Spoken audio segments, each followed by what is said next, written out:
ప్రియతమ నాయకుడు వైఎస్ జగన్మోహన్ రెడ్డి గారికి ముందుగా జన్మదిన శుభాకాంక్షలు తెలియజేస్తున్నాను.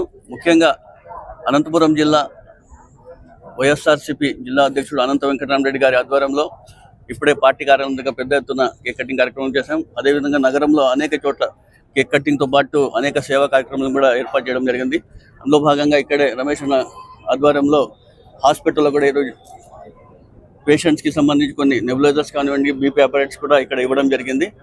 పెద్ద ఎత్తున ఈరోజు వైఎస్ జగన్మోహన్ రెడ్డి గారు అంటేనే విశ్వనీయతకు మారుపేరు. మాట చెప్పారంటే తప్పకుండా చేసే గొప్ప మనిషి వైఎస్ జగన్మోహన్ రెడ్డి గారు.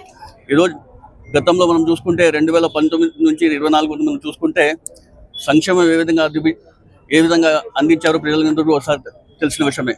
ఈరోజు గతంలో మనం చూసుకుంటే ఇంటి వద్దకే పరిపాలన అందించిన ఏకైక గొప్ప వ్యక్తి దేశంలో ఎవరు అంటే వైఎస్ జగన్మోహన్ రెడ్డి గారు. సచివాలయ వ్యవస్థ కావచ్చు, ఆర్బీకేలు తీసుకురావడం విషయం కావచ్చు, అర్బన్ హెల్త్ సెంటర్ కావచ్చు, అనేకటువంటి మెడికల్ కాలేజెస్ కావచ్చు, ప్రతి ఒక్కటి కూడా ఈరోజు ఇంటి వద్దకే పరిపాలించిన ఏకైక గొప్ప నాయకుడు వైఎస్ జగన్మోహన్ రెడ్డి గారు.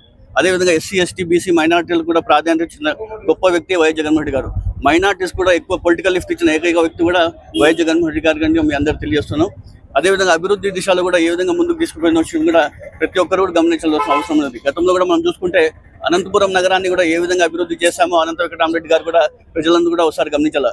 19 నుంచి 24 వరకు అనంతపురం నగరాన్ని కూడా ఎన్ని కోట్ల రూపాయలతో అభివృద్ధి కార్యక్రమాలు చేశాం, అవన్నీ కూడా జగన్మోహన్ రెడ్డి గారి ఆధ్వర్యంలో వాళ్ళ సూచనల మేరకు అనంత వెంకటరామరెడ్డి గారు గతంలో చేసిన అభివృద్ధి కావచ్చు. ఈరోజు అదేవిధంగా ఇప్పుడు చూసుకుంటే నగరంలో ఏ విధంగా పరిపాలన చేస్తున్నారు, ఏ విధంగా ఇబ్బంది పెడుతున్నారు, అవన్నీ కూడా ప్రజలను కూడా ఒకసారి గమనించాలా. కేవలం కక్ష రాజకీయాలు చేస్తున్నారు తప్ప ఇవన్నీ కూడా పరిపాలన ఏ విధంగా ముందుకు సాగుతున్న విషయం కూడా ప్రజలను గమనించాల్సిన అవసరం ఉంది. ఇవన్నీ కూడా ప్రజలందరూ గమనిస్తున్నారు. రాబోయే రోజుల్లో ఖచ్చితంగా మేము కూడా మా కార్యకర్తలు, నాయకులు అందరూ కూడా జగన్మోహన్ రెడ్డి గారికి అండగా ఉంటాం. రాబోయే రోజుల్లో ఖచ్చితంగా మరోసారి ముఖ్యమంత్రిగా చేసుకుంటామని తెలియజేస్తున్నాను. మరోసారి జగన్మోహన్ రెడ్డి గారికి శుభాకాంక్షలు తెలియజేస్తున్నాను.